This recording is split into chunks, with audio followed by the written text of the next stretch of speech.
Hello à tous, j'espère que vous allez bien et on se retrouve ici pour un extrait du premier cours du second groupe de mon club, c'est-à-dire le groupe 1400-1700. Donc on avait fait un module qui a été, voilà, qu'on a épuisé on va dire, sur la rigueur aux échecs.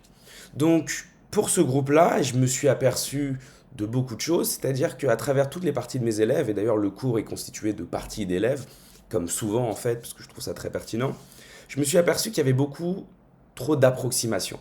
C'est-à-dire qu'il y a beaucoup de ça a l'air. On est dans une position, ah tiens, ça a l'air bien, ça a l'air bien. Ou alors une autre réflexion, c'est, ah je fais ça, et s'il fait ça, je fais ça et je gagne. Sauf que s'il fait un autre coup, bah, le premier coup qu'on avait fait, en fait, il est juste pas bon. Donc c'est vraiment, il y a comme une volonté un petit peu de soit s'arranger, soit être attiré par quelque chose qui gagne et oublier le reste. Il y a une mauvaise appréhension de l'autre et il y a cette gestion-là qui est un peu pénible, qui est un peu dommage, quoi. Donc le but, bah, c'est de corriger ça. Donc pour ça, on a fait un travail sur la rigueur qui comprend plusieurs cours qui sont mes yeux très fondamentaux, indispensables. Là, je vais vous faire un petit extrait. Donc je vais vous montrer déjà quelque chose qui, je pense, est fondamental, peut-être même le plus. Quelle est la plus grande question qu'on doit se poser aux échecs, la plus importante quand tu joues une partie? Ok, c'est à toi de jouer. C'est quoi la question la plus importante? Vous pouvez mettre pause, hein, mais la question la plus importante, c'est évidemment se demander qu'est-ce que mon adversaire menace. Ça, c'est vraiment fondamental. Sans ça, on ne peut pas progresser. Donc, ok, ça, je pense que c'est un peu des acquis pour ce groupe-là, mais j'ai quand même fait un cours voilà, pour être bien sûr, quoi. On est dans cette position, ok, les blancs viennent de jouer fou C2, et maintenant, je vais même pas vous demander qu'est-ce qui menace, hein, bien sûr, je vais vous demander qu'est-ce que vous allez jouer avec les noirs. Qu'est-ce que vous jouez? Donc c'est un de mes élèves hein, avec les noirs qui a 1500 feeds. Et ok, il joue une partie, les joueurs, son adversaire le joue fou C2. Très au noir, dans cette position, qu'est-ce que vous faites? Ok, j'y vais y aller. Hein. On fait une petite pause, c'est bon. Ok, j'y vais pour la correction. Donc ici, fou C2, déjà, qu'est-ce que ça menace? Hyper important, ce qui va donner cette profondeur pour jouer ton coup. Le coup, que les blancs menacent, c'est fou B3. Si tu joues rien, les blancs jouent fou B3 et ciao le pion. Pourquoi ciao le pion? Ce qui est hyper important. Si tu joues tour D8, tu te prends cavalier prend F5. On passe à autre chose. Si tu joues cavalier F6, tu te prends cavalier prend F5. Sinon, je fais fou prendre D5. Donc, a priori, c'est terminé. Si sur un coup comme fou C2, vous réagissez par quelque chose, à G3, on pense à court terme, on calcule pas, j'attaque une tour, bon, les blancs jouent tour F3, tu vas remettre ton cavalier en E4, je te fais fou B3, t'as pas du tout réglé le problème. Donc G3, on élimine aussi. Ok, un coup qui pourrait être logique, c'est le coup d'ailleurs qu'il a joué dans la partie, c'est fou D7. Mais après fou B3, les noirs se sont dit ok super, je fais fou C6, et il a oublié qu'il prend F5, et c'est terminé. Donc en fait, la position est pas si simple. Jouons un coup comme cavalier F6, évidemment, bah, c'est très dommage parce que notre cavalier était plutôt bon en E4, mais surtout on se prend cavalier prend F5, donc ça règle pas non plus le problème. Ok, qu'est-ce qu'on fait? Et donc le coup, puisqu'on est dans la correction, remettez un moment de pause si elle n'a pas été juste avant.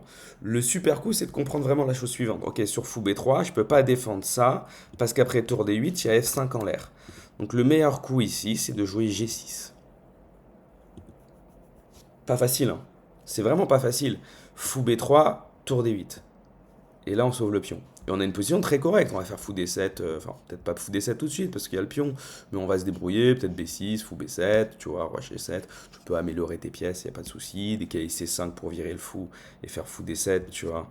Puis fou C6, c'est très ok. Et puis en fait, les noirs sortent pas mal dans cette position. Hein. Notez qu'ils ont un pion de plus au début, faut bien le voir ça. Euh, mais tu ne pourras jamais trouver G6 ici si tu ne te poses pas la question qu'est-ce qui menace et si tu n'as pas la rigueur derrière de dire ok je joue ça, il va jouer ça, je joue ça, qu'est-ce que mon adversaire peut faire pour m'embêter.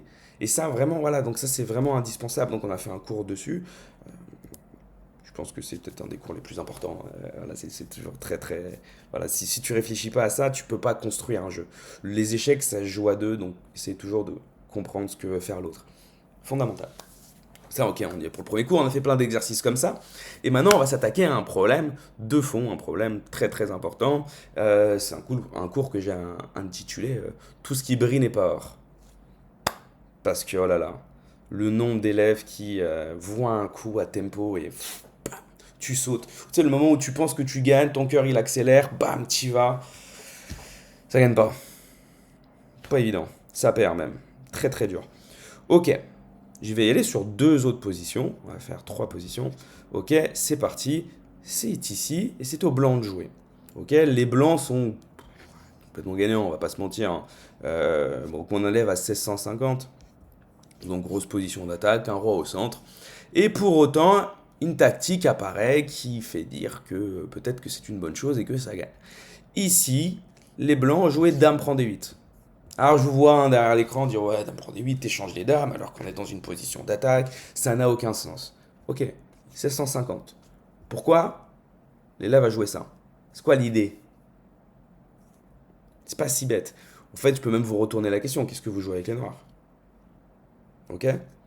Et en fait, moi de ce que j'ai compris, ce qui est vraiment pas ok, ce qui est compréhensible, c'est que un des deux coups perd ici. C'est-à-dire que si les noirs font roi prend d8, ça perd. Quai prend e7, roi prend e7, il y a un problème sur le clouage, tour e1, les noirs jouent quai d7 pour protéger leur cavalier, quai g4 serait tout pareil on va dire, fou f4, et le cavalier tombe, ok? Sur f6, fou prend tour, sur roi f6, quai d5, hein, tu vois, plein de tactiques, des fourchettes, des prises de pions. Tu vois, sur ça, je peux prendre de 5, prise, échec, et je gagne la tour. Donc, ok, je comprends. Tu vois, il a calculé tout ça quand même, hein, c'est quand même pas mal. Sur roi d6, tour d1, c'est terminé. Donc, en fait, dans cette position, dame prend d8, ça a été joué parce que roi prend d8 perd. Sauf que ici, si les noirs font fou prend d8, c'est la fin. Tu vois, t'as un pion de plus avec les noirs, donc même si tu joues tour E1, fou prend cavalier F5, tour prend fou E6, fou prend, pion prend, tour prend, roi F7, c'est égal. On a perdu tout avantage. Mais pourquoi ça a été joué? C'est parce qu'il y a ce truc de se dire, tiens, ça gagne, c'est bon, j'y vais. Et en fait, une mauvaise appréhension de l'autre. Presque on a envie que notre adversaire soit notre copain. Alors que ton adversaire, c'est ton partenaire. Tu vois, je vais même pas dire c'est ton ennemi, c'est ton partenaire. C'est celui qui va te pousser à jouer le mieux possible. Et donc pour ça, tu dois toujours te dire, ok, qu'est-ce que moi je ferais si j'étais lui? Et ça, c'est fondamental. Vraiment. Moi, ici, je vois que dame prend d8, fou prend d8, ça va pour les noirs. Je me dis, il va le jouer. Je lui donne ce crédit-là. Et c'est important pour progresser. Et je vois que c'est pas assez donné, que c'est pas assez un réflexe. Donc tout le cours, ça va consister à faire en sorte que maintenant ce soit des réflexes, de bien appréhender l'autre et de comprendre la précision. On a le choix entre plusieurs choses. Qu'est-ce qu'on choisit? Pourquoi? Notre adversaire a le choix entre plusieurs choses. Qu'est-ce qu'il choisit? Pourquoi? En fait, après fou prend d8, bah juste, tu peux pas gagner ça, quoi, tu vois. Enfin, tu peux gagner, mais c'est vraiment pas simple. T'as perdu tout avantage. Là-dessus, il aurait mieux fallu jouer un coup comme, pardon, hop, bon, c'est pas grave, j'arrive pas à bouger le truc. Dame 2. Dame 2. Tu as beaucoup d'attaques, les noirs vont avoir du mal à roquer, s'ils prennent, tour prend, et ok, t'as vraiment beaucoup d'attaques ici avec les blancs. C'est pas du tout un problème, quoi. Donc ouais, c'était clairement le meilleur. Mais ça n'a pas été joué parce que, voilà, dame prend des 8, fou prend des 8, enfin, roi prend des 8, ça perd. Dans la partie, 1600 avec les noirs, et ça fait mal de l'admettre, mais il faut l'admettre.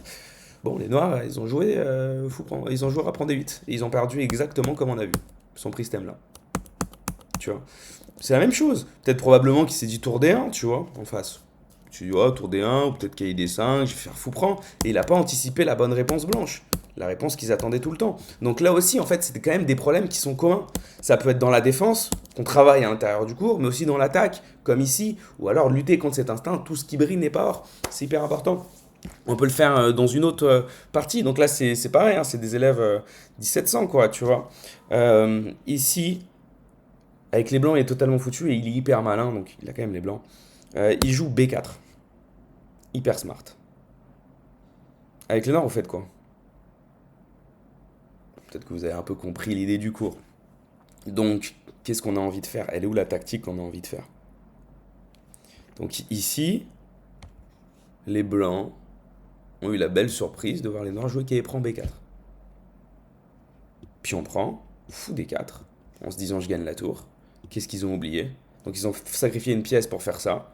Et ils ont oublié simplement que les blancs pouvaient jouer cavalier A3. Fou prend 1, quai prend C2. Et là encore, c'est pareil.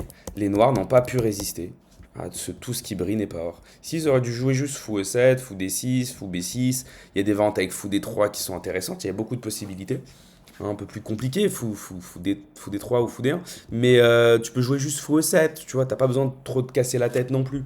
Juste, t'es beaucoup mieux avec les noirs, tes pièces sont beaucoup plus actives, les blancs ont quand même, tu vois, tout ça à la maison, un cavalier au bord pas fort, il y a plein de problèmes.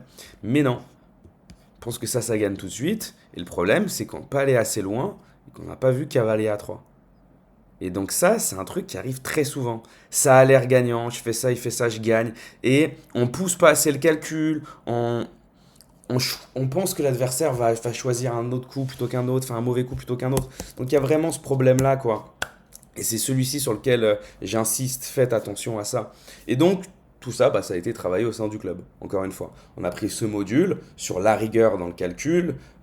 Vraiment, on va pas pousser super loin le calcul comme j'ai poussé avec les plus de 1700 feeds, mais on pousse quand même. Et surtout, on travaille la rigueur, l'apparition des coups candidats, la compréhension de l'autre, les menaces. Pour ça, bah, on a travaillé là-dessus, on a fait un cahier d'exercice chaque semaine. Et là, on va continuer sur du travail en septembre avec ce groupe-là également. Donc voilà, si ça peut intéresser des gens. Et également, la masterclass en entier est disponible sur le site avec les cours et encore une fois, comme tous les autres cours, les cahiers d'exercices qui correspondent à chaque cours. Ok. Donc ça en fait 4-5 cours. Voilà, bon, je vous remercie. J'espère que vous avez passé un bon moment, que vous avez pu apprendre des trucs. Et puis, bon, bah, au plaisir.